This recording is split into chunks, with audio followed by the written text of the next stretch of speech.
નમસ્કાર દર્શક મિત્રો, અભિપ્રાય ન્યૂઝમાં તમારું સ્વાગત છે।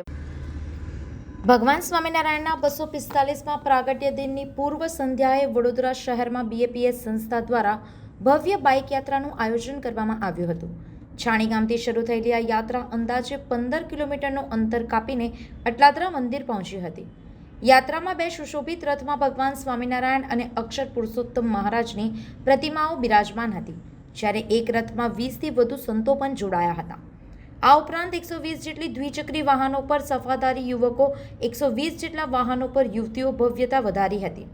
સમગ્ર યાત્રા દરમિયાન ભગવાનના જયઘોષથી શહેરના રાજમાર્ગો ગુંજી ઉઠ્યા હતા અને નગરજનોનું વિશેષ ધ્યાન ખેંચાયું હતું। સંવાદદાતા સાથે અભિપ્રાય ન્યૂઝ, વડોદરા। જય સ્વામિનારાયણ। પરબ્રહ્મ ભગવાન શ્રી સ્વામિનારાયણ તેમનું પ્રાગટ્ય આજથી 245 વર્ષ પૂર્વે ચૈત્ર સુદ નોમના દિવસે થયું હતું। તેમની સ્મૃતિમાં વિવિધ પ્રકારના આયોજન અત્યારે બધા ઉજવાઈ રહ્યા છે। તે પૈકી આજે સમગ્ર વડોદરાના રાજમાર્ગ ઉપર 250થી વધુ યુવા યુવતીઓ દ્વારા બાઇક રેલીનું આયોજન થયું છે। આજથી 200 વર્ષ પૂર્વે અહીં જ વડોદરાના ગાયકવાડ સરકાર તેમણે ભગવાન શ્રી સ્વામિનારાયણની ભવ્ય સવારી છાણી ગામ, કારણ કે એ વખતે વડોદરા શહેરનું પ્રવેશદ્વાર છાણી ગામ હતું, ત્યાંથી રાજમહેલ સુધી હાથી પર ભવ્ય સવારી કાઢી હતી। એને આ વર્ષે 200 વર્ષ પૂર્ણ થઈ રહ્યા છે। તેમની સ્મૃતિમાં આજે 250થી વધુ બાઇક ની ઉપર સવાર એવા યુવા યુવતીઓ સમગ્ર વડોદરાના રાજમાર્ગ પર ભવ્ય ભગવાન સ્વામિનારાયણની સમાધિ આ સવારીની અંદર તે લોકો બધા સામેલ થવાના છે અને સમગ્ર વડોદરાના નગરજનો પર ભગવાન સ્વામિનારાયણની દ્રષ્ટિ પડશે। તમામને ભગવાન સ્વામિનારાયણના આશીર્વાદ મળશે। આજે સાંજે 4 વાગે અત્યારે હમણાં આ બાઇક રેલીનો પ્રારંભ થશે।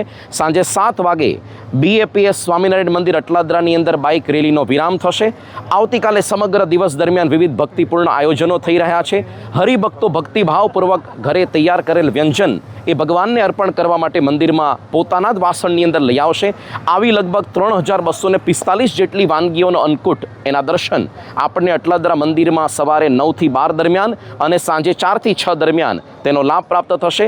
બપોરે ઘણા બધા રાજકીય સામાજિક આગેવાનો અને ઘણા બધા ધર્મગુરુઓ તેમની હાજરીમાં બપોરે 12 વાગે અટલાદરા મંદિરે રામ જન્મોત્સવની ભવ્ય આરતીનો લાભ પ્રાપ્ત થશે અને રાત્રે સ્વામિનારાયણ જયંતિની મુખ્ય સભા એનો લાભ આપણને 7:30થી 10 વાગ્યા દરમિયાન પ્રાપ્ત થશે અને મંદિર ઉપર 10 ને 10 વાગે ભગવાન સ્વામિનારાયણની પ્રાગટ્યની આરતીનો લાભ મળશે। આપણે પણ સૌ અવશ્ય દર્શને પધારીએ, ઉત્સવની અંદર સંમિલિત થઈએ એવી આપ સૌને વિનંતી છે। જય સ્વામિનારાયણ। વધુ સમાચાર જોવા માટે અમારી YouTube ચેનલને સબસ્ક્રાઇબ કરો અને જોડાયેલા રહો Facebook, Instagram અને Twitter પર।